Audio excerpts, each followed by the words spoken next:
What's going on, everybody? I'm Carly Smith here with Jack DeLong-Shaw to preview, the madness of May that's coming up here, the 2024 CAA Baseball Championship. And Jack, as always, it's been super competitive in the league, and right now it just ramps up. But let's narrow on the top three teams in the tournament, looking at Charleston, UNCW, and Northeastern, because all of these teams over 35 wins, all ranking among the top 50 in RPI in the nation. And so why to you are NCAA tournament aspirations high in this league this year, especially? Well, rightfully so, honestly, Carly. To me, when I had the honor of broadcasting this tournament just a year ago, you start to see not only how good the top teams are, but how deep of a conference this Yeah. is. And with six teams getting in, man, last year I was so wildly impressed. And to think about how good it's been this year, we've got a preseason top 25 Camel that didn't even make the tournament.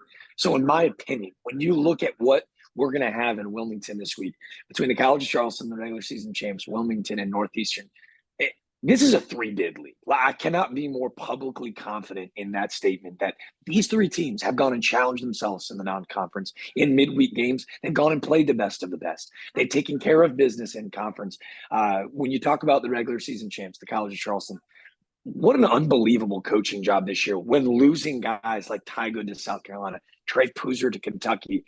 Will Dorton's done an unbelievable job in what's been one of the best pitching rotations in the country. Talking with Chad Holbrook earlier this season, they've gone and done it in a really kind of beautiful way. Like the transfer portal in today's college baseball landscape, so interesting. They've got D3 studs in Avery Neves, who just hit for the cycle a week ago. We've got first round draft aspirations in a guy like Cole Mathis. And then a walk-on from High Point, Cole Sing-Sing, who's leading the way in homers for that team. They're just such incredible storylines in the Low Country that have got you really excited. Where you go, that's a bona fide tournament team. And when you talk about UNC Wilmington, Tanner Thatch is a bona fide first rounder and maybe the most special first baseman this conference has ever seen. Pair that with Randy Hood and his group. They've got legitimate professional arms on the mound. 94 to 96. I've been really impressed with guys like Connor Kane out of their staff. And we haven't even now begun to talk about a team that's been in the top 25 littered throughout the season in Northeastern as well. Mike Glavin, the winning pedigree that he's been able to kind of create in the Northeast is so real. It's palpable. They've got Stuggs and McGregor and Lane, first round studs in Mike Sirota, and a guy like Cam Maldonado, just a sophomore, who's bursting onto the scene. So, man, there's superstars littered throughout the CAA this year. And to me, pair that with some of the storylines, this is a guaranteed three big league this year. Yeah, I agree. And you mentioned the depth too. And we know, you were there last year because anything can happen. Obviously, in the postseason, the tournament is wide open. And so today we start things off with number 4, Delaware, number 5, William and Mary. The Hens clinched a tournament berth in the regular season in dramatic walk-off fashion against UNCW in their last regular season series. They're first in the league in fielding percentage. I love that because the gloves travel. And then the Tribe, you look at them, they're in the tournament for the 5th consecutive season, and they rank second in the conference in ERA. So quite the staff as well, too. Who are some players to watch in this one for you? Delaware is really interesting because you're right. Defensive pitching wins this time of years, and they feel like they're always in the hunt for this championship year in and year out. To me, when you look at Aaron Graber, a dude that's hit 310, slugged over 600% clip, he's a really special bat for Delaware. I just keep waiting for Joey Loyne, though, who's pacing the way with 12 homers from now. He was a first-team selection last year. Saw the average downtick, but doesn't he feel like a pick to click this weekend? Really excited about him with Delaware. Now, when you talk about William and Mary, the dude that's paced the way, Ben Parker hitting 348 for them, double-digit homers, 48 RBIs. Kid's a dog. But on the mound, they've got a special kid in Nate Knowles. A 2.2 ERA, starts every game. Guy doesn't lose when they touch foot on the rubber. So, man, whatever team is going to have to face Knowles in the Tribe, you're right. They're going to have their hands full every time Knowles toes the rubber. Surely. You need dogs. You need dogs. In May. All right. Following that one, number 3, Northeastern, and number 6, Hofstra, right on deck. Who's some talent on each roster that you're looking out for? Well, we kind of talked a little bit about Northeastern in the sense that when you look at, I guess, 1 through 9, they're so deep. I think going into this year, there was a lot of conversation about Mike Sirota. First round guy, he was nominated as a Golden Spikes dude. Kind of saw a little bit of a struggle early on in this year. He's getting hot. He had 18 runs in a midweek against UConn. That team is really playing their best baseball of last. And for me, when you look at their pitching staff, Wyatt Scotty is a kid that just fills up the zone. Like he's so calm, cool, and collected. He represents everything that staff has been the last 2 years. I know last year, I think they were second in the nation in ERA. And then some other pieces like player of the year guy, McGregor, hits leader, RBIs. Just been guys that have stepped up. Alex Lane, a stud athlete that rakes as well. And I'm just really excited to see, like, I know last year they felt like maybe a little slighted in the championship game. Were they coming back with a little bit of vengeance as they've dropped their only two weekend series losses were two, obviously the College of Charleston and Wilmington. So is there a little bit of vengeance from that team just a year ago? I just know that Mike Glavin's going to have that group ready. So is it? I just named like 9 guys. Does that help, or is that kind of bury the lead?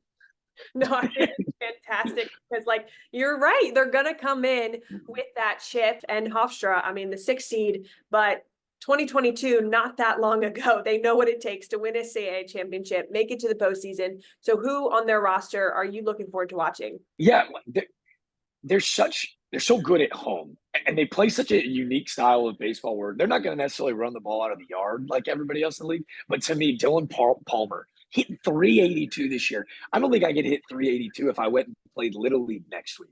382 is a crazy number. So Dylan Palmer, he can run really well. He's got 30 RBIs at the top of that lineup.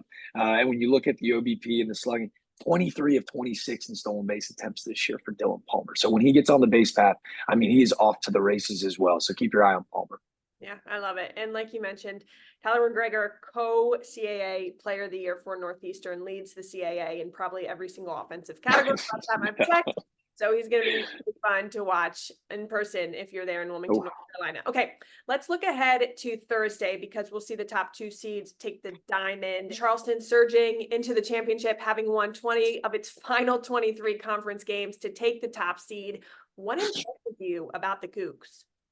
I think when you look at the College of Charleston, to me, they've already clinched themselves an automatic bid. When you look down the line at Cole Mathis, a first-round draft pick, this guy is really insane with the bat. Cole Sing Sing protecting him in that lineup, and veteran leaders in Kevin Madden and Trotter Harlan. This is one of the older offenses in the country to go along with Davis Aiken, who was nominated as a midseason stopper award list, dude. Crazy out of the back end. Emmett Bice was leading the way with strikeouts. And then that weekend rotation is so deep, in my opinion, 91 to 93 with a fastball, and they all fill up the zone. Jake Brink, Aiden Hunter, Connor Campbell's a Maryland transfer. This is a 3-bid league, and it's been paced by a team that I don't think a lot of people expected to make a run this year. This might be one of Chad Holbrook's finest coaching jobs with some of the pieces they lost a year ago. Hey, the portal's great. Ty Good gets to go to South Carolina and get a master's degree. Same goes for Trey Poozer at Kentucky. And then obviously their closer, who's now pitching in the professional ranks, like they were able to not only relock and reload, but they somehow got better. So I'm really excited about this College of Charleston group moving forward. Yeah, and you were able to witness UNCW, let's look to the number 2 seed last year, win it. And so after watching them play a lot in person, coming back, they're at Brooks Field, home environment. Yeah. Why can they take care of business in the postseason? To me, it really starts with that 3-headed monster, right? Whether it's the 2 seniors and Jack Kroom, who's played a lot of third base for that group, and then Trevor Marsh out in center field, the kid can really fly. Those veterans in this time of the year are so valuable. Pair that with that big crazy dude, Tanner Thatcher's playing first base, who's hitting balls to the backside that we've never seen before, not only in this conference, but in the country. It's a guy that was an 18th round draft pick out of high school of the LA Dodgers, a teenager passing up money to go play for this guy in Randy Hood, to go play for that program. Tells you how special this mid-major group is, how much pride they take in with themselves. Hey, man, their pitching got better from a year ago, in my opinion. It's why, in my opinion, that in a regional, they're going to make some noise, nevertheless, not in just the CAA tournament. Can't sleep on the Seahawks, that's for sure. Jack, thank you so much for your time. First pitch is today at noon from Brooks Field in Wilmington, North Carolina. Make sure to follow along on Flow Baseball and, of course, right here on social media at CAA Sports. So let's have a good time, huh? Woo!